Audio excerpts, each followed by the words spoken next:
तो मैं द्वितीय सत्र के लिए मैं आदरणीय दिनेश चंद्र सेमवाल जी भाई साहब से सादर आमंत्रित करती हूँ हमारे मुख्य वक्ता को आमंत्रित करें और अगला सत्र शुरू करें।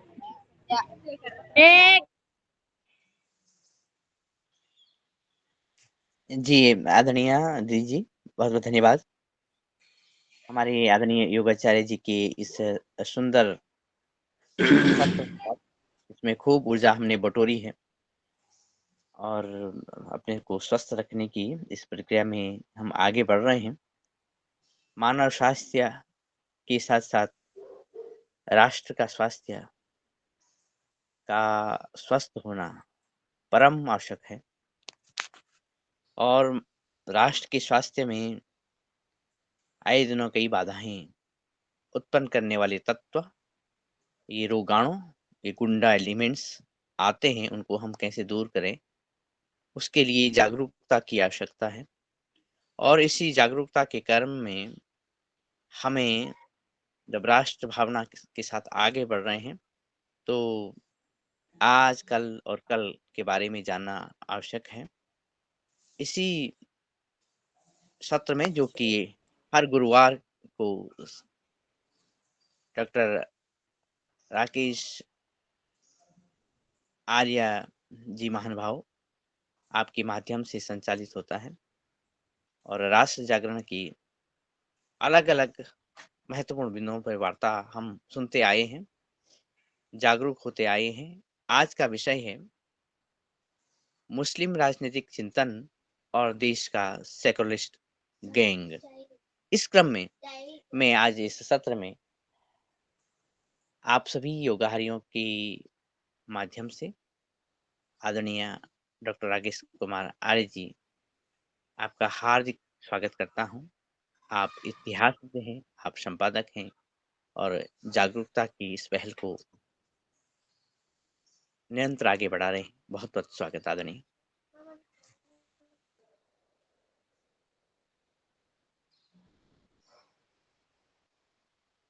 ॐ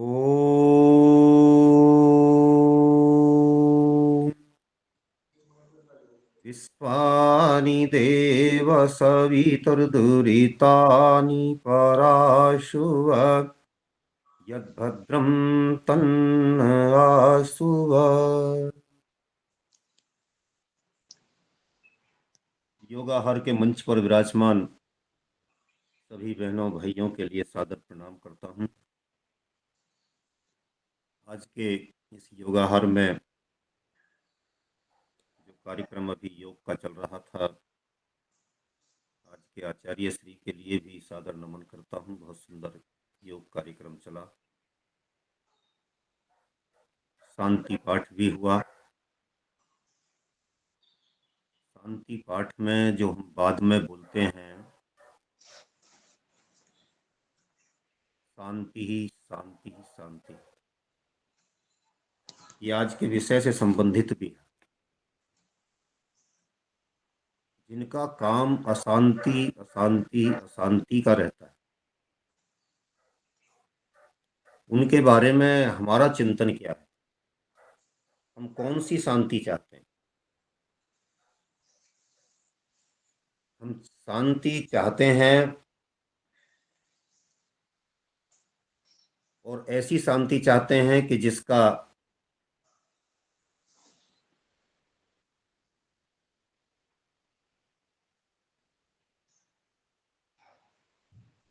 बहुत गहरा अर्थ है।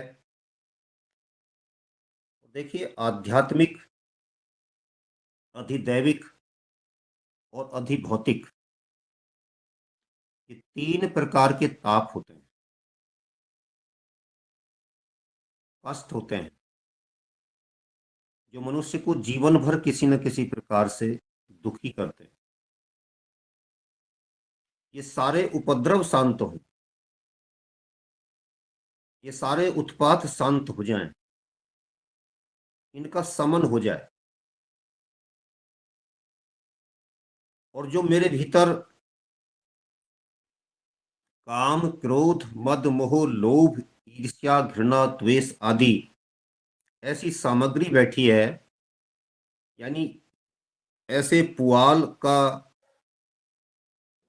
ढेर लगा हुआ है जिसमें थोड़ी सी माचिस दिखाएंगे और वो तुरंत धू धू करके जलने लगेगा, मुझे भी जला डालेगा, दूसरों को भी जला डालेगा। वो मेरा शांत हो जाए। तो कहा गया कि ये सारे के सारे दग्ध बीज हो जाएं। दग्ध बीज का अभिप्राय होता जैसे चने को आपने भून लिया, अब चने को आप कितना ही जमीन में डालें वो उपजेगा नहीं। ऐसे ही मेरे भीतर काम क्रोध मद मोह लोभ जो भरा पड़ा है, ये दग्ध बीज हो जाए। चाहे कितना ही आपको ऐसी परिस्थितियां उत्पन्न होती हुई दिखाई दें कि जिनमें मुझे क्रोध आ जाना चाहिए था,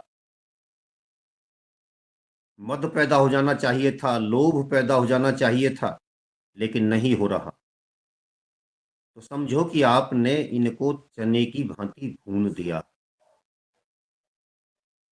अब ये अंकुरित नहीं होंगे। तो हे भगवान, मुझे ऐसी शांति,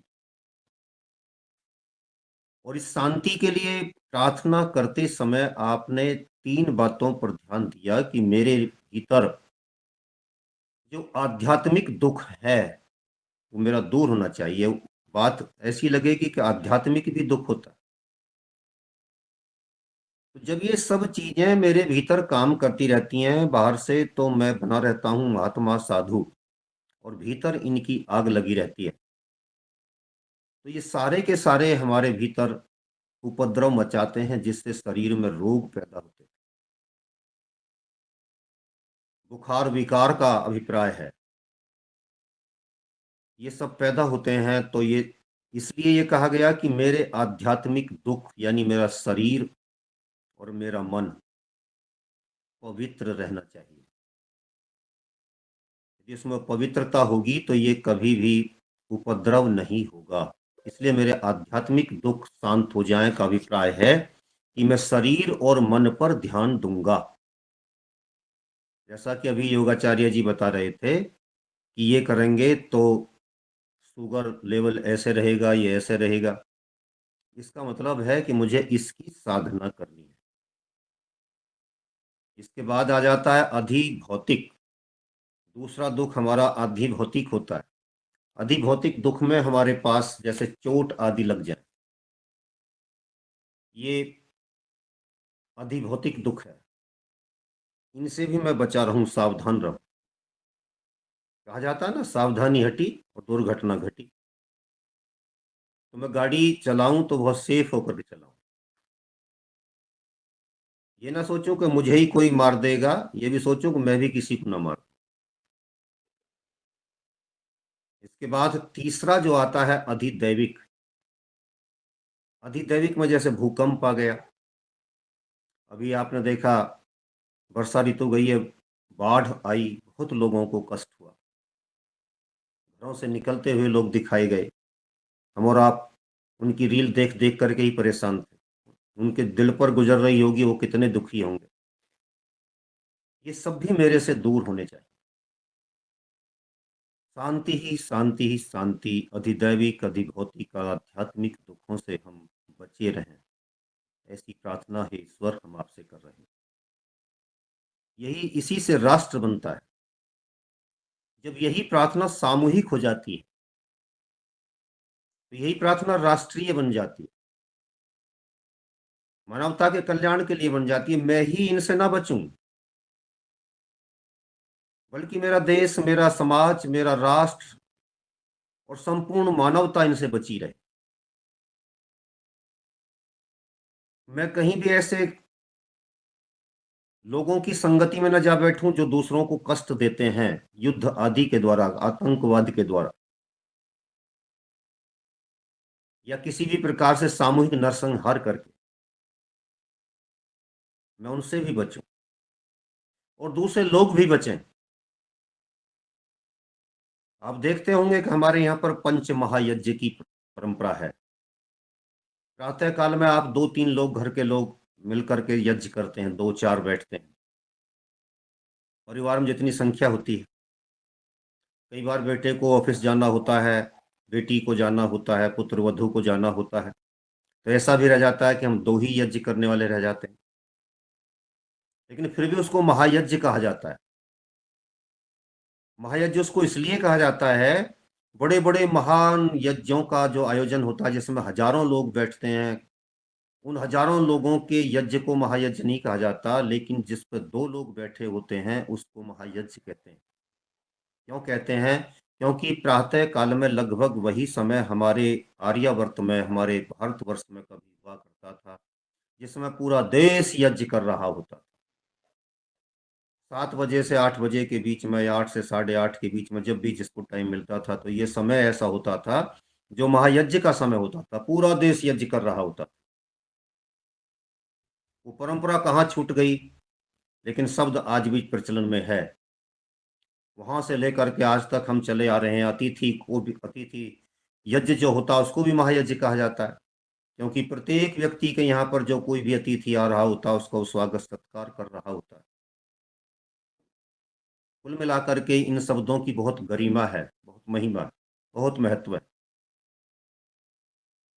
तो राष्ट्र में भी शांति रहे और उस राष्ट्र की शांति में मैं सहायक बनूं, ये बात मेरी ओर से परमपिता परमेश्वर से प्रार्थना के रूप में यहाँ पर कही गई है।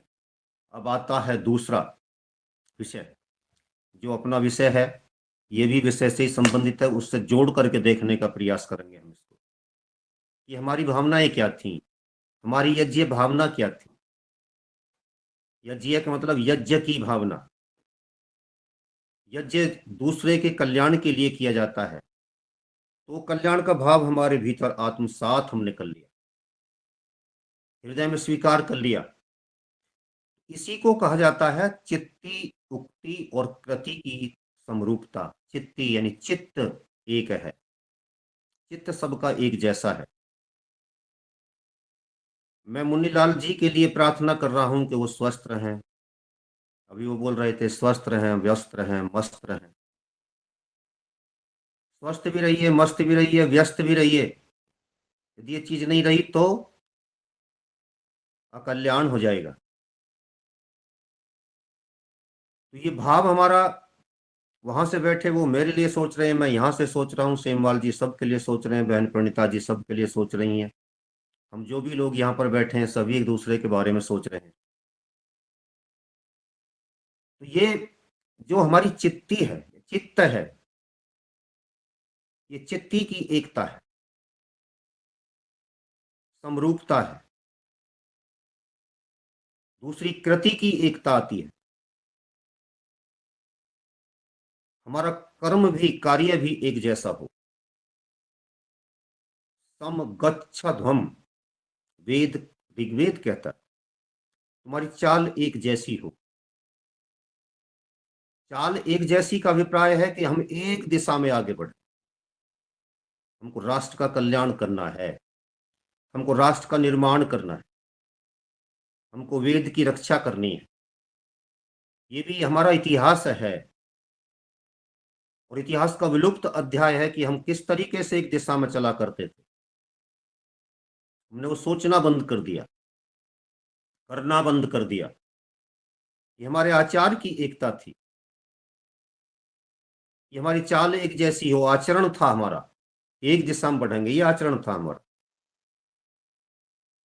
हमने विभिन्नताओं को पाला नहीं, विभिन्नताओं को दूध नहीं पिलाया हमने उनको मिटाया।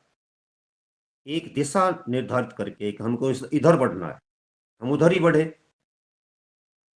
हमने एक दिशा निर्धारित कर दी सबके लिए, इधर बढ़ना है, यानी धर्म के मार्ग पर चलना है। सम गच्छध्वम, सम वदध्वम। वदध्वम का अभिप्राय है कि वाणी भी एक जैसी हो। चित्ती की बात कर रहे थे हम, कृति की बात कर रहे थे, ये उक्ति है। चित्ती, उक्ति और कृति की एकता, समरूपता राष्ट्र को एकता के सूत्र में बांधती है। इसी को दूसरे शब्दों में आचार, विचार और उच्चार की एकता कहते हैं।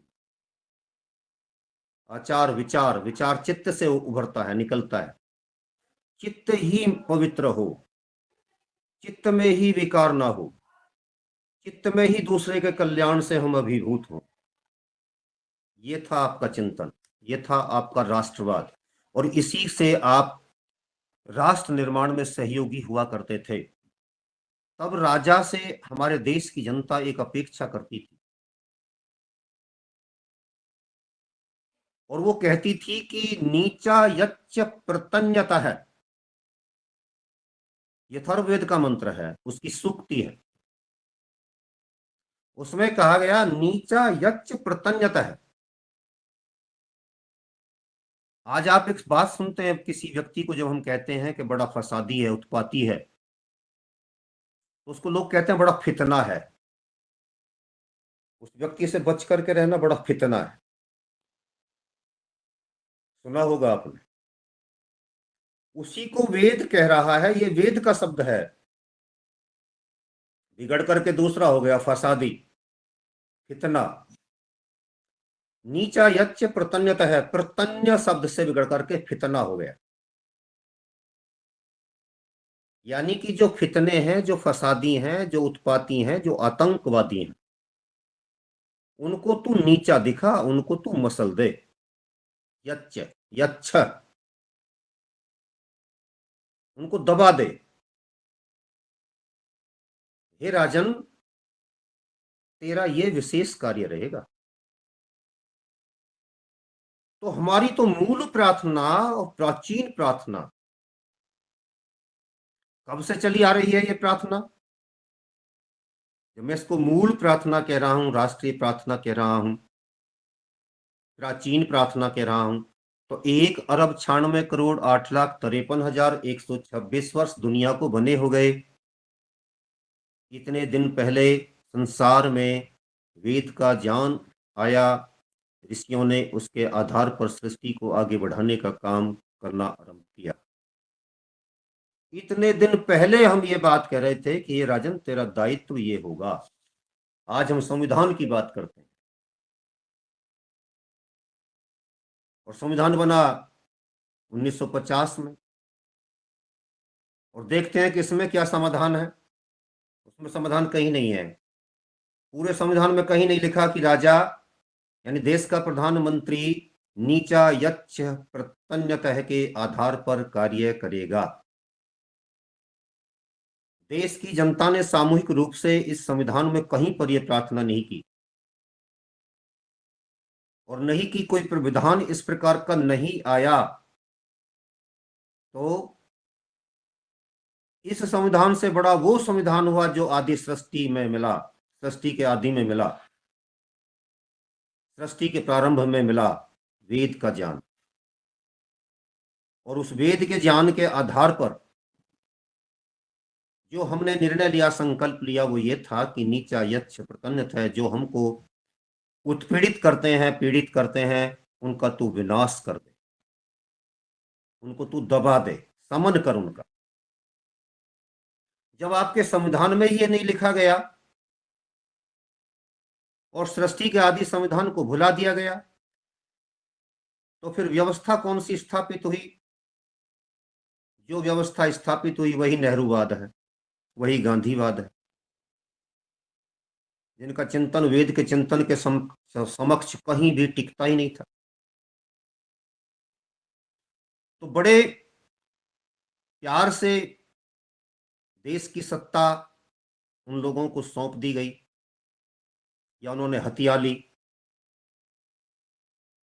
जिनका वेद से, वैदिक संस्कृति से, वेद की मान्यताओं से, वेद के आदेशों से, वेद की शांति व्यवस्था स्थापित करने की भावना से दूर दूर का संबंध नहीं।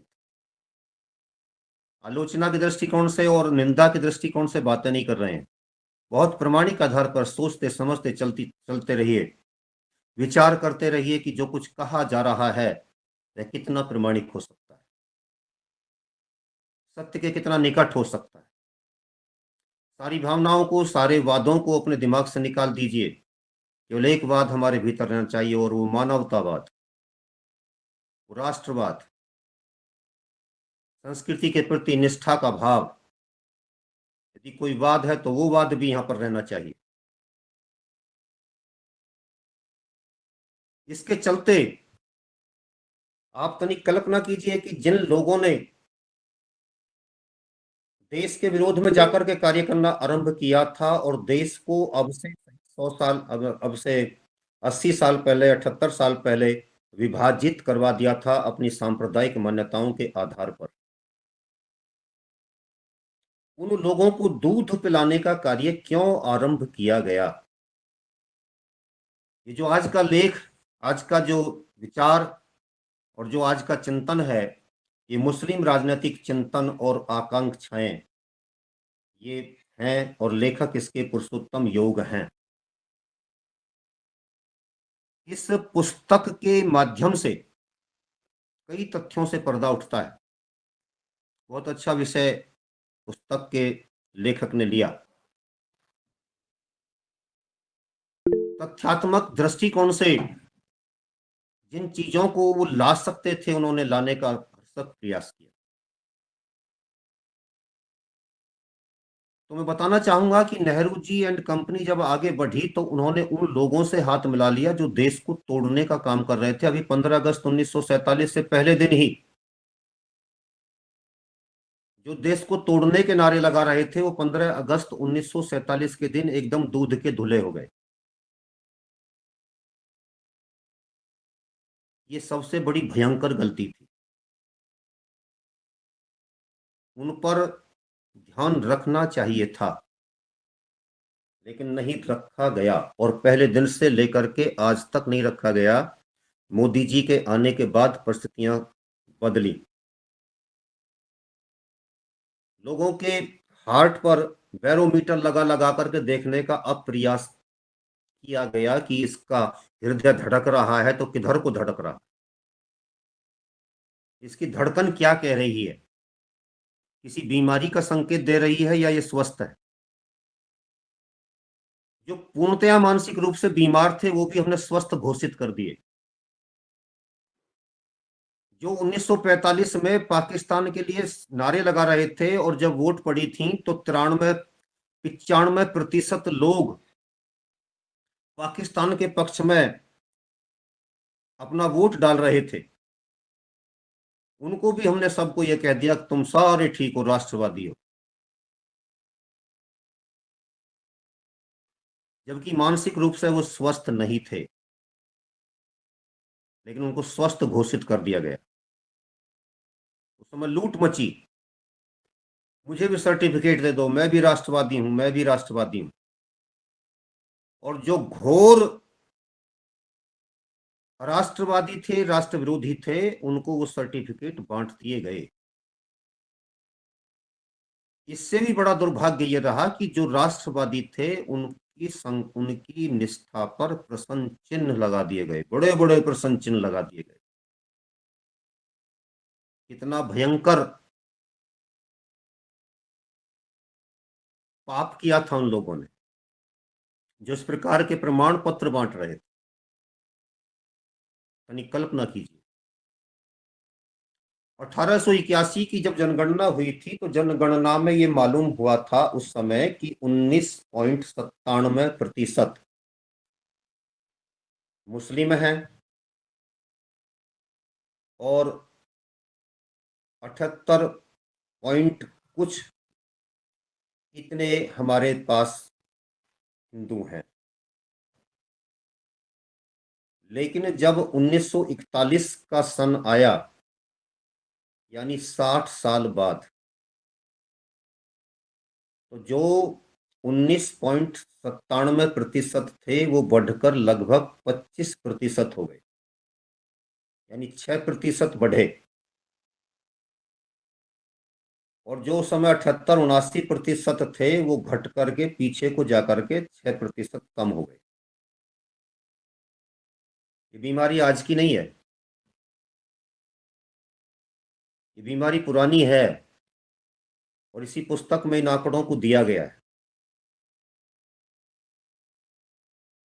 मैं साथ के साथ इसलिए बताया करता हूं कि मैं कल्पनाओं में नहीं जा रहा हूं, किसी को ये भ्रांति ना रहे कि ऐसे ही बोल रहा है, कहां से आंकड़े ले लिए। मैं पुस्तक का नाम, लेखक का नाम अवश्य बताता हूँ। तो 24% होने पर, 24.25 जो भी था, इतने होने पर वो एक देश ले गए। और देश ले जाने के बाद उन्हें इस बात का सुकून मिला, चैन मिला कि वो 24-25% पर ही 75% हिंदुओं के सामने एक नया राष्ट्र लेने की क्षमता रखते हैं। यही भाव उनको, जो बीज यहां पर रखा गया था, जड़ यहां पर रखी गई थी, उनको पहले दिन से, जब उनको राष्ट्रवादी घोषित कर दिया गया, तो पहले दिन से उनके भीतर ये बीमारी घुस गई और इसने अपना काम करना आरंभ कर दिया।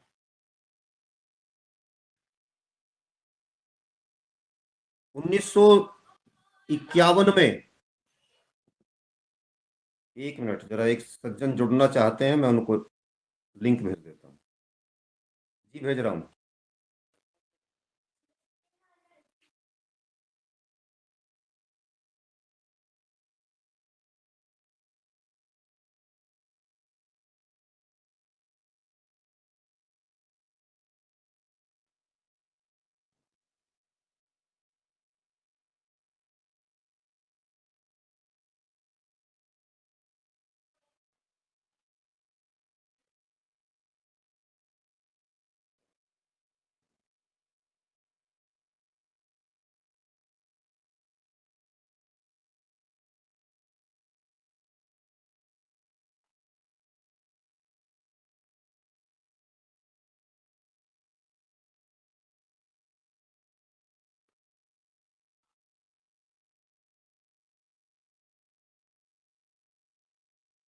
भेज दिया जी।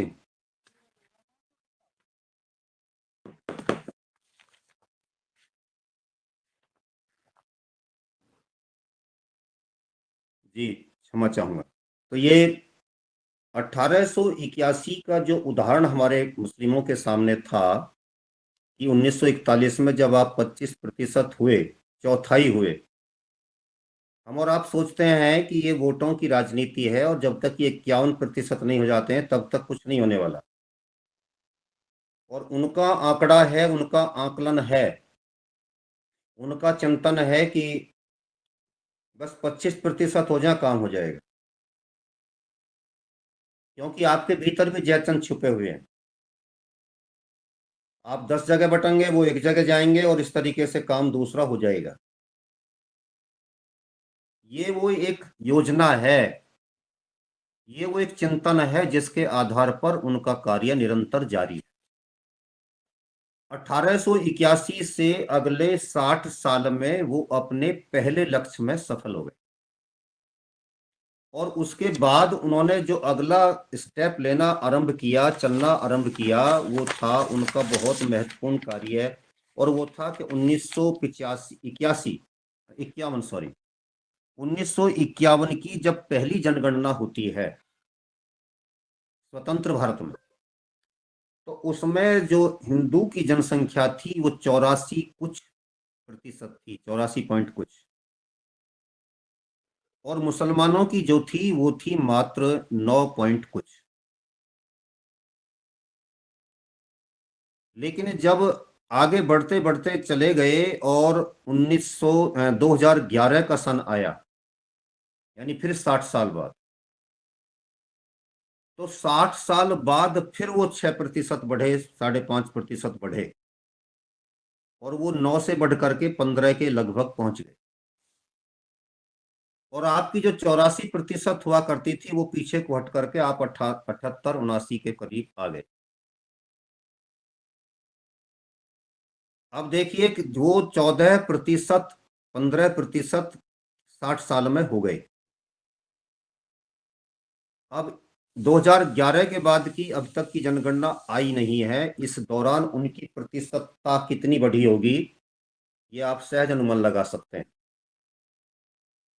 तो उनके लिए जो लक्ष्य 2047 है वो कोई दूर की कौड़ी नहीं है। जो 15% पर आ सकते हैं वो 18, 19, 20 तक पहुंच गए हों तो कोई आश्चर्य नहीं है। और 47 में अगर वो 24, 25 से आगे चले जाएं और इतनी देर में आपके भीमटे, जय भीम और जय मीम की बात करने वाले लोग, अगड़ा पिछड़ा की राजनीति करने वाले लोग, सेकुलरिस्ट गैंग के लोग, कम्युनिस्ट लोग, ये सब मिलकर के उनको 55% कर दें, 60% कर दें तो कोई आश्चर्य की बात नहीं। इसलिए इन आंकड़ों के आधार पर महत्वपूर्ण निर्णय लेने का समय है कि हम राष्ट्रवादी हैं और राष्ट्रवादी सरकारों के साथ खड़े रहेंगे। अभी आपने वंदे मातरम को लेकर के विशेष कार्यक्रम होते हुए देखे हैं। उत्तर प्रदेश के मुख्यमंत्री माननीय योगी आदित्यनाथ जी ने जिस प्रकार दहाड़ते हुए स्पष्ट किया है कि यदि कोई जिन्ना फिर पैदा होने का साहस करेगा तो हम उसको मसल देंगे। समझिए कि ये वेद का वही उपदेश है, वेद का वही आदेश है जिसको आज के योगी आदित्यनाथ जी अपने शब्दों में कह रहे हैं कि नीचा यच्च कृतन्यतः है। जो फितने हैं, जो फसादी हैं, जो आतंकवादी हैं, जो राष्ट्र में आग लगाने का काम करते हैं, आतंकवादी घटनाएं करते हैं, देश की राजधानी को कपाने का काम करते हैं, उनको हम नीचा यच्छ दबा देंगे, नीचों को नीचे दबा देंगे। नीचता की हरकतों को करने वाले लोगों को हम छोड़ेंगे नहीं, बख्शेंगे नहीं। यदि यही बात 1947 में जिस समय देश आजाद हुआ था, उस समय देश का पहला प्रधानमंत्री राष्ट्र को संबोधित करते हुए कहता कि जो घटनाएं कल तक हो चुकी हैं और जिस प्रकार के दुख भरे परिवेश में देश का टुकड़ा हुआ है, विभाजन हुआ है, यदि ऐसी कोई परिस्थिति भविष्य में बनती है और कोई नया जिन्ना पैदा होता है तो हम उसको मसल देंगे। तो उस समय के परिस्थितियों में, उस समय के माहौल में जिस प्रकार से मुसलमान अपने आप को स्वयं ही मनोवैज्ञानिक रूप से दबा हुआ अनुभव कर रहा था, वह ऐसा कदापि नहीं सोचता कि हम फिर से इस देश में आग लगाने का काम करना आरंभ कर देंगे। कमी कहीं ना कहीं हमारे अपने चिंतन में थी, अपनी सोच में थी, राजनीतिक इच्छा शक्ति में थी, और उसी का यह परिणाम निकला कि हमने इस प्रकार की बातें करनी आरंभ की। मुस्लिमों की शिकायत सबसे बड़ी क्या है? मुस्लिमों की सबसे बड़ी शिकायत है कि इस देश में हिंदू सबसे अधिक है। ये मैं नहीं कह रहा हूं, ये मुस्लिम लेखकों का विचार है, विद्वानों का विचार है, और जो राष्ट्रवादी हैं उधर भी राष्ट्रवादी बैठे हैं, ऐसी बात नहीं है। प्रोफेसर दलवाई जी इस बात को लिखते हैं, वो कहते हैं कि सबसे बड़ी समस्या और सबसे बड़ी शिकायत इनकी ये है, इसीलिए ये लगातार संतान पैदा करने में रुचि दिखा रहे हैं, और इसके लिए वो 3 उपाय लाते हैं। वो किसी ना किसी भी प्रकार से, कैसे भी, जैसे भी हो सकता है, वो भारत को इस्लामिक राष्ट्र बनाने के लिए कार्य करना चाहते हैं, अधिक संतान पैदा करके भी करना चाहते हैं, बम ब्लास्ट करके भी करना चाहते हैं, धर्मांतरण के माध्यम से भी करना चाहते हैं। इस प्रकार से उनकी योजना को वो उजागर करते हैं, और एक प्रोफेसर के माध्यम से वो लिखते हैं कि कनाडा का उदाहरण देते हुए लिखते हैं कि वहां पर जो कैथोलिक और प्रोटेस्टेंट थे, उनमें प्रोटेस्टेंट की संख्या बहुत कम थी। उन्होंने परिवार नियोजन को अपनाया, लेकिन कैथोलिक्स ने नहीं अपनाया, उनकी संख्या कम थी। एक समय आया कि वो आगे बढ़ गए, निकल गए। खरगोश सोता रह गया और कछुआ आगे निकल गया, और उसका परिणाम क्या हुआ कि अब वहां पर जो कुछ भी होता है कैथोलिक्स करते हैं। कैथोलिक्स करते हैं, ईसाइयों के दो संप्रदाय होते हैं, आप जानते हैं, कैथोलिक्स और प्रोटेस्टेंट। तो जिस तरीके से वहां पर उन्होंने उनको पछाड़ दिया, वैसे ही एक दिन यहां पर इस्लाम हिंदुओं को पछाड़ देगा। और प्रोफेसर हामिद दलवाई जी इस बात पर विचार करते हुए लिखते हैं कि वो प्रोफेसर हमसे ये कह रहा था कि इस प्रकार से जब हम आगे बढ़ जाएंगे, आगे निकल जाएंगे, दौड़ में हम प्रथम आ जाएंगे, तो उस समय एक समय ऐसा आएगा, आज नहीं तो कल, और कल नहीं तो 50 साल बाद, और या 100 साल बाद, यानी लक्ष्य बहुत आगे तक का था कि ये हिंदुस्तान इस्लाम की बाढ़ में अपने आप बह जाएगा। हामिद दलवाई जी कहते हैं कि ये एक प्रोफेसर की मान्यता नहीं है, केवल एक प्रोफेसर ही ऐसा हो और वो इसका ही सिरफिरा हुआ हो, वो नहीं है। वो कहते हैं कि मैं देश के विभिन्न क्षेत्रों में घूमा हूं और जितने मुसलमानों से मेरी बात हुई है उनमें से 10 में से 9 की मान्यता यही है। इसका अभिप्राय है कि हिंदुओं सावधान हो जाओ, तुम्हारी जातियों को लेकर के जो जूतों में दाल बटी हुई है उसको मिटा दो, अपने नाम के सामने से जाति सूचक शब्दों को हटा दो। आप केवल आर्य दिखने चाहिए क्योंकि आप आर्यवर्त के देश के लोग हो। मैं भारत हूं, मैं भारतीय हूं, जो मैं पिछले संबोधन में बोल रहा था, वो चीज दिखनी चाहिए। जाति सूचक शब्दों का मिटना हम सब की एकता का एक आधार बनेगा। उससे लगेगा कि मैं भी भारतीय, तू भी भारतीय, मैं भी भारत, तू भी भारत, सारे भारत। तो आपको इन चीजों में वो बांटे रखना चाहते हैं, और वो ये कहते हैं कि जब नेहरू इस देश पर शासन कर रहे थे तो उन्होंने अपने आप को जानबूझकर के मुस्लिमों का अभिभावक दिखाने का काम करना आरंभ किया। वो कहते हैं कि नेहरू ये भली प्रकार जानते थे कि यदि मुस्लिमों ने कोई राजनीतिक पार्टी अलग बना ली तो क्या होगा, इसलिए इनका वोट थोक के भाव आपको मिलता रहे, उस पर काम करना उन्होंने आरंभ किया। और हिंदू जो कई टुकड़ों में बटा हुआ था, जातियों में बटा हुआ था, उनकी उस जातीय सोच को और उभारा जाए, तो सेकुलरिस्ट गैंग ने यही काम करना आरंभ किया कि आपकी जातीय विद्वेष की भावना को और ज्यादा हवा देनी आरंभ की, और आप पर एक ठप्पा लगाया कि आप में एकता नहीं थी और आज भी नहीं है, इसलिए आप गुलाम हुए और आज भी आप कोई विशेष लाभ लेने की स्थिति में नहीं हैं। इतिहास की काली छाया का ये भूत हमारा कब तक पीछा करता रहेगा? ये हमें फूट थी और आज भी फूट है, हम जातीय आधार पर बटे हुए हैं, विभाजित हैं। इस काली छाया को हम अपने पीछे कितनी देर तक लगे रहने देंगे? क्या इस पर विशेष परिश्रम करने का, पुरुषार्थ करने का समय नहीं आ गया है? आ गया है तो उस पर हम देर क्यों कर रहे हैं? या किसी और प्रकार की बड़ी घटना की प्रतीक्षा हम कर रहे हैं? नहीं। दिल्ली की घटना ने आपको बताया है कि उनका जो लक्ष्य 1924 में 25 में था वही 2025 में है। उस समय उनके लिए धुंधलका था कि देश का विभाजन कब कराने में सफल होंगे, यानी उनको ये पता नहीं थी 47 में जाकर के देश आजाद होगा।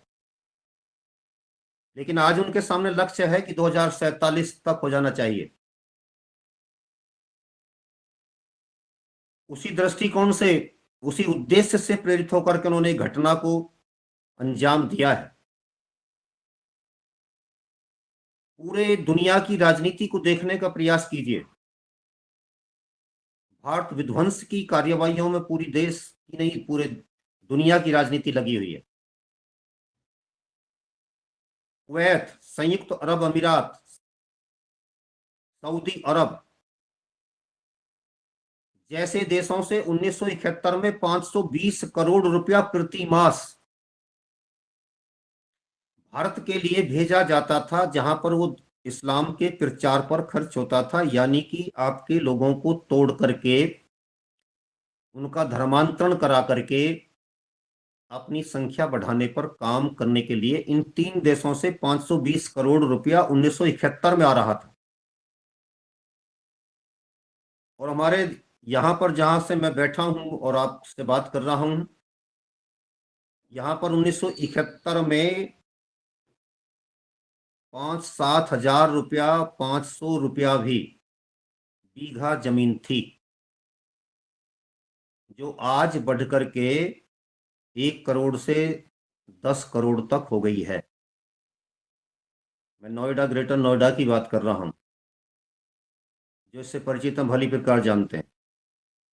लेकिन किसानों की जमीन भी, जो खेती की जमीन है, वो भी 50 लाख से 1 करोड़ 2 करोड़ तक आराम से पहुंच गई है। यानी उस समय का 520 करोड़ प्रति मास आज का कितना हो सकता है? उस समय सोने की कीमत कुछ हजार थी, 2-4 हजार रुपया, 2,000-3,000 रुपया थी। आज वो 1 लाख से ऊपर जा रहा है, कुछ डाउन हुआ है। तो उससे अनुमान लगाइए कि आपका विध्वंस करने के लिए कितने बड़े स्तर पर कौन कौन से देश काम कर रहे हैं, और उनको समर्थन मिलता है अमेरिका का, चीन का और दूसरे बड़ी शक्तियों का। ब्रिटेन भी उनमें सम्मिलित है। तो सारी वैश्विक राजनीति दूषित है, प्रदूषित है। जिन लोगों को देश में और विश्व में शांति व्यवस्था का कार्य सौंपा गया था सृष्टि के प्राचीन काल में, जिस समय देश का पहला, संसार का पहला राजा मनु बने थे, तब उनको ये दायित्व दिया गया था कि तुम संसार में प्रतना लोगों को, फितना लोगों को, फसादी लोगों को दबा दोगे, उनका विनाश कर दोगे। और आज फितने लोग खुराक लेते रहे, उनको भोजन मिलता रहे, इस पर सारे देश की नहीं, सारी दुनिया की राजनीति केंद्रित हो गई है। इसका मतलब राजनीति अपने धर्म को भूल चुकी है, उससे बहुत दूर निकल चुकी है। समय होने वाला है, एक बात कह करके समाप्ति की तरफ जा रहा हूं। 22 अक्टूबर 1947 को देश पर आक्रमण किया पाकिस्तान ने। उस पैसे से जो हमारे देश के राष्ट्रपिता महोदय ने जिद करके 55 करोड़ रुपया उनको दिलवाया था, उसी पैसे से उन्होंने आपके देश पर आक्रमण किया। 24 अक्टूबर को, 25 अक्टूबर को उस समय ईद का दिन था।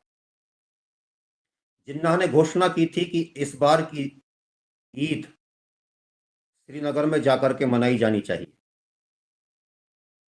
दौड़िए, जितनी जल्दी हो सकती है उतनी जल्दी फतेह कीजिए। उस आक्रमण को रोकने के लिए घाटी के द्वार पर खड़ा था आपका शेर बहादुर राजेंद्र सिंह, ब्रिगेडियर। 150 सैनिकों की टुकड़ी उनके साथ में थी। उन्होंने उस विशाल आक्रमण को रोकने के लिए बहुत देर उन लोगों को वहां पर कर दी, और वो आगे नहीं बढ़ पाए। पूरे के पूरे 150 लोग बलिदान हो गए। और मुस्लिमों ने जब वो बलिदान हो गए, तो उसके बाद उनकी जो डेड बॉडी थी, सब था उनका, ये नीच रहे हैं। इन नीचों ने कभी सबों का भी सम्मान करना नहीं सीखा, क्योंकि ये गिद्ध हैं, नोचते हैं। इसलिए उनके मृत शरीरों के टुकड़े टुकड़े कर दिए गए। आज तक उन 150 लोगों को कोई सम्मान नहीं मिला है। ये दुर्भाग्य है इस देश का। जिन लोगों ने देश के लिए खून बहाने का काम किया, उनकी ये स्थिति होती है। इतिहासकार लिखता है कि यदि उस दिन वो लोग अपना बलिदान न दे रहे होते और इस तरीके का कार्य उन लोगों ने नहीं किया होता तो घाटी आपके हाथों से निकल गई होती। उनके बलिदान का कितना बड़ा मूल्य था। उसी समय 25 अक्टूबर को रक्षा समिति की बैठक लॉर्ड माउंटबेटन के नेतृत्व में, अध्यक्षता में दिल्ली में हो रही थी। वीपी मेनन रिपोर्ट लेने के लिए उनको नियुक्त कर दिया गया कि तुम पहले यहाँ की परिस्थितियों की हमें समीक्षा करके दीजिए। जब एक एक मिनट निकलनी मुश्किल हो रही थी, तब वीपी मेनन को रिपोर्ट के लिए लॉर्ड माउंटबेटन ने नियुक्त कर दिया। उस राक्षस के भीतर एक भाव था कि जितनी देर हो जाएगी उतनी देर में पाकिस्तान अपना काम कर जाएगा और पाकिस्तान के लिए ही ये कश्मीर सारी चली जाएगी। रिपोर्ट बहुत देर में आनी है और इतनी देर में काम हो जाएगा। देखिए राक्षस का भाव, जो पहला गवर्नर जनरल बना लिया था। उसी दिन नेहरू से मिलने के लिए महाराजा हरि सिंह के प्रधानमंत्री मेहरचंद महाजन जी दिल्ली में आए। मेहरचंद महाजन जी ने नेहरू से कहा कि जल्दी कीजिए, यदि आपको देश बचाना है, कश्मीर बचानी है तो विलय पत्र तैयार कीजिए, हम विलय पत्र पर हस्ताक्षर करने को तैयार हैं। और यदि आप ये चाहते हैं कि महाराजा को वहां से हटा दिया जाए तो आप अपनी मर्जी की सरकार बना लें, जिसको चाहें उसको कश्मीर सौंप दें, लेकिन हाथ जोड़ करके कहता हूं कि हिंदुस्तान के साथ कश्मीर का विलय पत्र तैयार कर लीजिए, मान जाइए। इतिहासकार लिखता है कि नेहरू ने कहा कि सेटअप, भाग जाओ यहां से, निकलो यहां से। बड़ी बदतमीजी का व्यवहार देश के प्रधानमंत्री ने उस कश्मीर के विलय का प्रस्ताव लेकर के आए हुए वहां के प्रधानमंत्री के साथ किया। उसी समय वहां का जो बाद में मुख्यमंत्री बना शेख अब्दुल्ला, वो नीच व्यक्ति नेहरू के कमरे में भीतर बैठा हुआ था और उस संवाद को सुन रहा था। उसने भीतर से एक पर्ची लिख करके भेजी नेहरू के पास कि इनसे विलय पत्र पर हस्ताक्षर करवा लो, मान जाओ इस बात को। वो पर्ची भीतर से एक व्यक्ति ने नेहरू को आकर के दी और उसके बाद नेहरू के सुर बदल गए।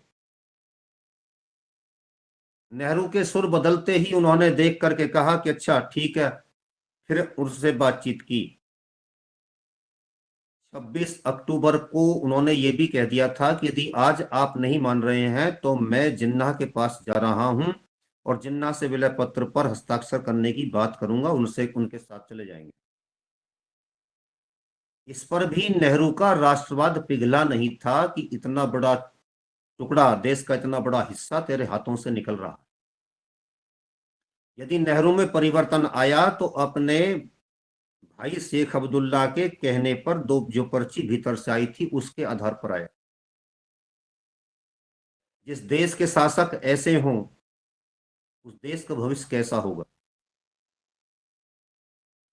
तो इन पापों का प्रायश्चित करने का, प्रक्षालन करने का, इनको दूर करने का समय आ गया है। बंधुओं बहनों, मजबूती के साथ अपने सनातन की रक्षा के लिए लगे रहिए। सोच रहा था कि 5 मिनट समय से पहले समाप्त करूंगा क्योंकि अभी मेरे साथी कुछ आने वाले हैं, कार्यक्रम में मुझे जाना है, लेकिन मैं आगे बढ़ गया। बस इन शब्दों के साथ वाणी को विराम देता हूं। ओम शांति।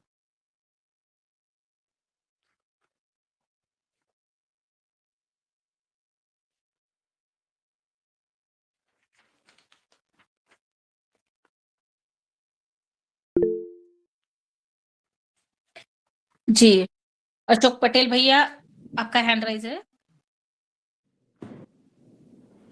इसका हल क्या है? हल समस्या का हल क्या है? आज भी जैसे मैं देख रहा हूँ कि अभी एक दिन चर्चा हुई थी कि छिंदवाड़ा में, अपने यहाँ मध्य प्रदेश में ही बहुत से मुसलमान हैं जो हिंदुओं की लड़की से शादी करके आदिवासियों से, और शादी करने के बाद में वो प्रॉपर्टी का कब्जा कर रहे हैं। तो इस समस्या का हल कौन करेगा, वो समझ में नहीं आ रही। बातों से क्या होता, हल हल क्या है? बातों से बहुत कुछ होता है अशोक जी। मैं हम्म। आपको बताना चाहता हूं, मैंने इसमें खुद भी बोला था कि अपनी राष्ट्रवादी सरकार के साथ अपने कार्यों के लिए लगे रहिए, और साथ ही साथ दूसरी बात यह है कि जो पाप आप लोगों ने किए पूर्व में, उन पापों के प्रक्षालन के लिए आज देश की सरकार से केवल एक मांग कीजिए कि समान नागरिक संहिता देश में लागू की जाए, जनसंख्या नियंत्रण के लिए कठोर कानून लाया जाए। ये मांग अभी हमने की है, 1-2 दिन में आपके सामने पहुंच जाएगी। और दूसरी बात यह है कि जो लोग इस तरीके के कार्यों में लगे हुए हैं, उनके प्रति कठोरता का दृष्टिकोण अपना जाए, सरकार कर रही है, इस पर कोई कहने की आवश्यकता नहीं है।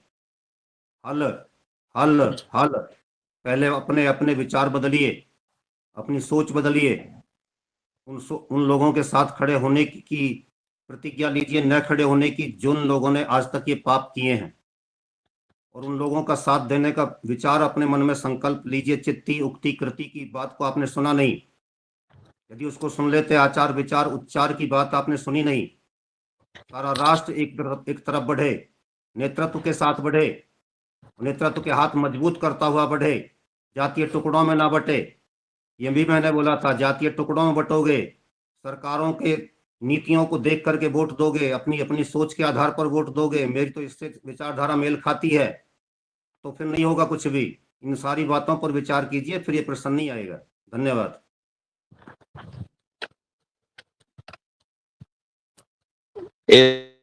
कट्टरता का भय दिखाकर देश को वापस बर्बाद कर दे, ऐसा भी राजनीति हो सकती है। क्योंकि अपन क्या कह सकते हैं भाई, जिन लोगों का हाथ देश को आजाद करवाने में नहीं है और वो आज देश के मुखिया बने बैठे हैं, तो अब अपने ऐसे कैसे कह सकते हैं देश को शायद बेच दे। और भी षड्यंत्र चल रहा है, क्योंकि अभी हमने देखा कि देश फिर सुन लीजिए, इस देश को बेचने का काम कांग्रेस ने किया था अशोक जी। पूरी की पूरी कश्मीर को आप देने के लिए तैयार बैठे थे, इतिहास साक्षी है। 1.25 लाख किलोमीटर का क्षेत्रफल आपने आसाम में दे दिया, 1.25 लाख, और उसी में अरे तो कश्मीर। अरे सुन लीजिए, मैं आपकी बात को समझ गया। अब भी मौका था, तो कब्जा क्यों नहीं किया पाकिस्तान पे? सुन लीजिए अभी मौका था ना अपने पास, फिर बहुत क्यों अच्छा, भटके के आगे? वही तो समझ में नहीं आ रही। ये देश बेचने का 400 है। साल की गुलामी से देश को आजाद करवाया। दूसरी बात मैं ये 400 बता रहा साल हूं, तक मुसलमानों ने कब्जा किया था देश पे। अशोक जी प्लीज प्लीज, कांग्रेस के एक व्यक्ति का नाम बताओ जिसने फांसी खाई हो।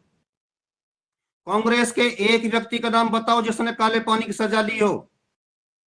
बादाम खाती थी बकरी, अशोक जी से कह दो उसको राष्ट्रपति बना दिया आपने। जरा सोचिए, बलिदान देने में कहा रहे हो। अपनी गलतियों से गांधी मरा, अपनी गलतियों से इंदिरा गांधी मरी, अपनी गलतियों से राजीव गांधी मरा। वो देश के लिए बलिदान थे। शर्म आनी चाहिए ऐसे लोगों का सम्मान करने के लिए, और ऐसे लोगों के लिए हाथ उठाने से पहले सोचिए, अपने गिरेबान में झांकिए। किन लोगों ने बलिदान दिया, उन लोगों के साथ आपने क्या किया? अशोक जी से उनकी यादों को भी आपने मिटा दिया। हजारों हजार यहाँ पर देश में पार्क खड़े कर दिए, बड़ी बड़ी बिल्डिंग्स खड़ी कर दी उनके नाम पर। Nehru memorial, Indira Gandhi memorial. जिन लोगों ने देश के लिए बलिदान दिया था, उनके लिए आपने क्या सोचा? जिन लोगों ने देश के लिए काम करना पहले दिन से आरंभ किया था, आरएसएस की बात कर रहा हूं सीधे सीधे आपसे। आरएसएस तो आज आरएसएस पे प्रतिबंध लगाने वाला सरदार वल्लभ भाई पटेल को क्यों पूज रहे हैं? आरएसएस पे प्रतिबंध लगाने वाला सरदार वल्लभ भाई पटेल को क्यों पूज रही है आज पार्टी? मेरे को ये समझ में नहीं आ रही। जिसने प्रतिबंध लगाए, ये तो साक्षात लिखा हुआ है ना अपने कागजों में सब। वो चीज समझ में नहीं आ रही।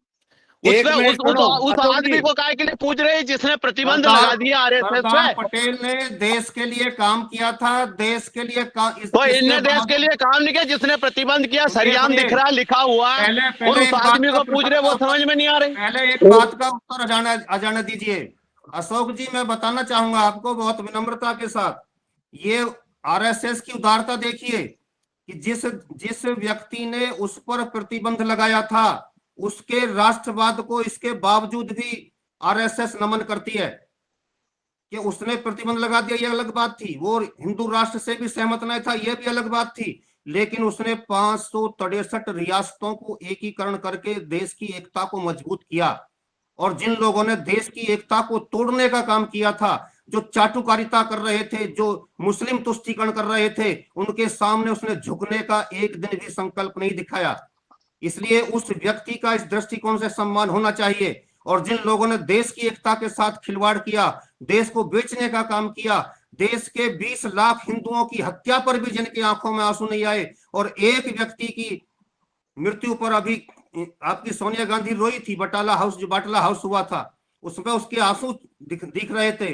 पूरी कश्मीर को अपने देश से अलग करने के लिए कश्मीर में हमला किया गया, 5 लाख हिंदुओं को वहां से निकाल दिया गया। एक कांग्रेसी ने आज तक उस पर आंसू नहीं बहाए। इससे नीचता की हरकत कोई तो नहीं इनको वापिस भिजवाओ ना, वापिस क्यों नहीं भिजवा रहे? वो समझ में नहीं आ रही है। 5 लाख आदमी को राजनीति करे, आएगा, बताएंगे 5 लाख घुसपैठिए आए आज 20 साल से सरकार इतने पहले पिछली वाली घटना की भर्त्सना कीजिए, 5 लाख जो वहां से भगाए गए थे, आगे की बात मत कीजिए। पहले उस पर जरा एक आंसू निकाल करके दिखाइए। आप दिखाइए, आपके नेता दिखाए, नहीं दिखाएंगे आप, क्योंकि आपकी आंखों का पानी मर गया है। और ऐसे लोगों के कारण ही देश के टुकड़े हुए हैं। यही जयचंद हैं वो, जो इस देश को फिर जाकर के बंटवाने का काम करेंगे। तुम जयचंदों में शामिल हो, और जयचंदों के साथ जाकर के तुम उन लोगों का समर्थन कर रहे हो। करा दिया, बंद कर दिया। अरे जयचंद तो वो है जो आज जोधा भाई जिंदा दे दी, वे जयचंद है। मैं बताऊंगा तुमको, जोचंद वो है जिनने जोधा भाई मुसलमान को दे दी थी, वो है जयचंद आज देश में। हम लोगों ने तो शहादत पे जाकर देश को बचाया है, आज भी बचाया देश उनको। तुमने उसी का गुणगान किया जो हमारे जोधा भाई को ले गया। तुम भी जयचंदों में शामिल हो, क्योंकि तुमने उसका गुणगान किया था। कभी बात करना अलग से, ये मंच नहीं है इस बात के लिए। क्या है ये कोई अशोक भैया, ये तुम पार्टी का वो काम करने, पार्टी का थोड़ी कोई मंच है, ये पार्टी का मंच नहीं है। पार्टी की बात थोड़ी कर रहा, मैं तो इतिहास की बात कर रहा हूँ। वो भी तो कर रहे, ऐसी इतिहास की बात है। ये लोगों को झूठी बात, भ्रम फैलाना। अरे तो इतिहास में जो सही चीज है वो बताओ। अब मैं कह दूं कुछ भी तो उसका उत्तर क्या? कोई के साथ कोई का झूठा आरोप लगा दे। भाई जो किताब में लिखा है, हमने बचपन में पढ़ा है, और किसी आदमी के खिलाफ झूठे ही बोल दो। अरे तो इतनी बुद्धि तो इंसान में है ना कि किसी के खिलाफ झूठा ही बोल दो। और तो झूठ तो मत बोलो जो इतिहास में लिखा हो। अब गांधी हत्यारा था, और तो गांधी के पहले भी तो देश था, तो देश आजाद करवा लेता। वो नंगा भूखा आदमी जिसने देश को आजाद करवाया, हमारे डॉक्टर उमा भारती भी उसका पक्ष लेती है। गांधी जी देश को, अब गांधी जी कोई गाली दे रहे लोग, तो सही आदमी है जिनने पढ़ा वो तो सच्चाई बोलेंगे ना। सब एक ही गांधी जी को गाली देने लगे, हम लोग नहीं करेंगे। समझ में नहीं आ रही, महात्मा गांधी को गाली देने लग गए सब। जिसने देश को आजाद करवाया नंगे भूखे रेखे, वो नाथूराम गोडसे, वो इतना मर्द था नाथूराम गोडसे, तो जाके वो जिन्ना को गोली मार देता है। एक नियत बुढ़े आदमी को गोली मार के, और वो इतिहास की बात कर रहे हैं। तो ऐसी मानसिकता का, दिवालिया मानसिकता का किसमें दम है? अब मैंने बोल दिया तो ऐसा भगत सिंह पैदा होते हैं जो सच्चाई बोल देते हैं। अब हम भी गुणगान झूठी करने लग जाए तो हो क्या उससे? झूठा गुणगान, सच तो बोलो, कोई काउंटर भी नहीं करेगा उस चीज का। कोई काउंटर मतलब सच्चाई भी नहीं बता सकता। म्यूट कर दिया। आपने जो जिस प्रकार का जो बात की है, इस प्रकार की वो नहीं है। आपकी कांग्रेसी मानसिकता से देख रहे हो आप। कांग्रेस बीजेपी की बात नहीं हो रही जो, और कांग्रेस बीजेपी, मैं कट्टर बीजेपी का हूँ, पर झूठ सच तो बोलो। झूठ है, अरे वो तो बता रहा है, झूठ तो सच। अशोक भैया इसी प्रकार कांग्रेस बीजेपी इसमें कहा जाता है, इसमें कांग्रेस बीजेपी की कोई बात ही नहीं है। कांग्रेस बीजेपी आ गई, और जो सही बात है वो तो बोलो कि हर कुछ दे रहे लोग दिमाग में, हर कुछ जो इतिहास की बात नहीं है वही बता रहे हैं। इतनी ऊंची आवाज में बात कर रहे हैं, थोड़ा आराम से बात कर लीजिए। क्या दिक्कत है उसमें? अपन लोग भी आराम से कर रहे हैं ना बात, चर्चा विषय है, अपन विषय रखते हैं। आप अपनी राय रखिए, हम अपनी राय रखेंगे, लेकिन इसमें इतना ऊंचा क्यों? जी धन्यवाद। मेरा कहना इतना ही है सभी को कि हम यहाँ पे अभ्यास के लिए, स्टडी के लिए बैठे हैं। तो स्टडी करते समय हमेशा हर घटना जो होती है, इंसान होता है, इतिहास होता है, उसमें कुछ सच्चाई होती है, यानी कुछ अच्छाई भी होती है, कुछ बुराई भी होती है।